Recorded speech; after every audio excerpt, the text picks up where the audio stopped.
So, you want to be rich, right? Well, building real lasting wealth isn't just about the smart things you do. It's actually more about the dumb things you don't do. We're going to break down 7 of the most common traps that keep people stuck, and this all comes from the hard-earned wisdom of a self-made multimillionaire. And this quote right here, honestly, it's the key to everything we're about to talk about. It's a super simple idea, but it's so powerful. If you want to get different results, you have to be willing to do what other people won't. You've got to take the road less traveled. Okay, first up, let's talk about building real value. This is the bedrock, the foundation of it all. It's about shifting your mindset from just earning money to actually creating something that has value. And that leads us to the first major trap you have to avoid: working only for the paycheck. This is that classic battle, chasing the quick, easy cash versus building something for the long haul. Now check this out, because this slide perfectly shows you the 2 paths your future can take. Path A, man, it looks great at first, right? High starting salary, you're feeling good. But then it just flattens out. But look at path B. Yeah, it starts out slower, it's a bit of a struggle. But see that curve? It just shoots straight up. Every single self-made millionaire I know gets this. They chose path B. So what's the magic here? It comes down to 2 things: skills and equity. First, skills. You got to build what I call a Swiss Army knife of high-income abilities. Things like copywriting, coding, video editing. You get the idea. When you do this, you become the most valuable asset you have. And here's a little secret for you. The competition for truly amazing work, it's not nearly as tough as you think. There is a massive shortage of people who are actually great at what they do. And the second piece of that growth puzzle is equity. Simply put, it means owning a piece of the pie. It's the huge difference between just collecting a salary and actually sharing in the profits when the business you're helping build takes off. You're not just an employee anymore, you own a piece of the engine. So how do you get it?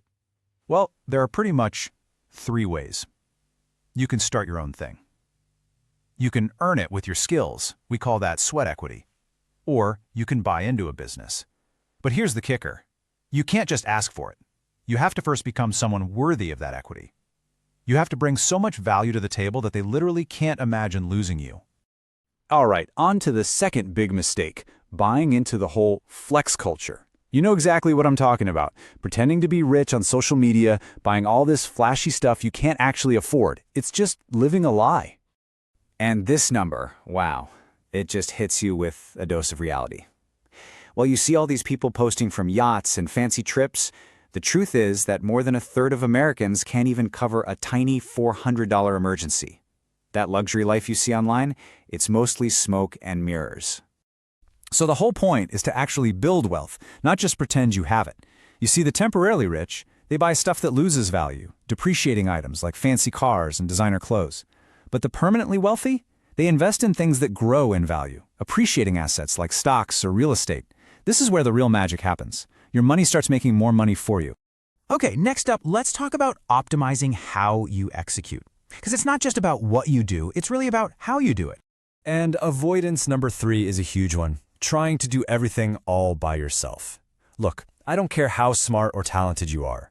You, as one person, will never, ever be able to compete with a whole team of talented people all working towards the same goal. It's impossible. And if you want a perfect example of this, just look at the PayPal Mafia. This was the original team at PayPal.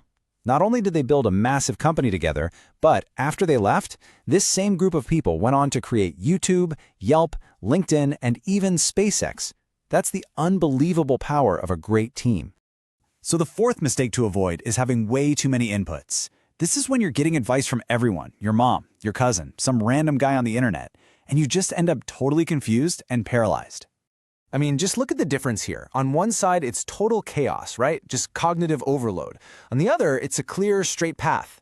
So how do you get there? It's simple. Work backward. Figure out exactly where you want to end up, and then only listen to the very few people who have actually gotten there. Filter out all the other noise. All right, this 3rd section might just be the most important one of all. We're talking about mastering your mindset. This is the internal game. So let's talk about avoidance number 5. Being driven by your ego.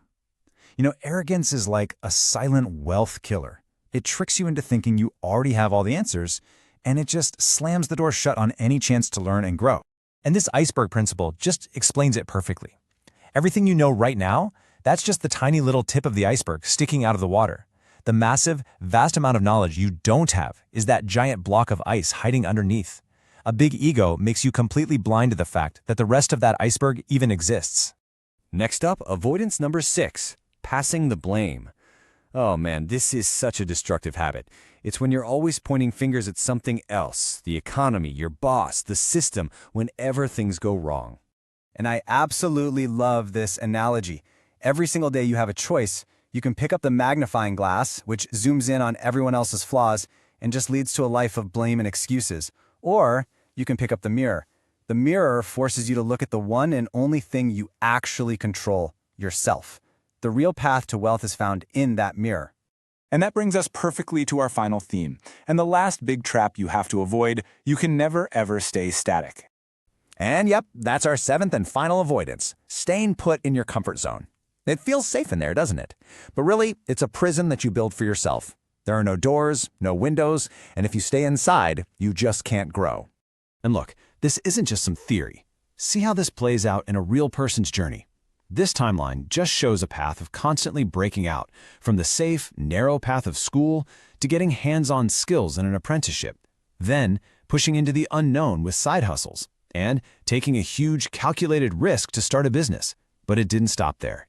Pushing even further, traveling to China, and then at 53 years old, starting a whole new adventure on YouTube.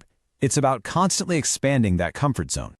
So, that really brings us to the final question. And this one's for you.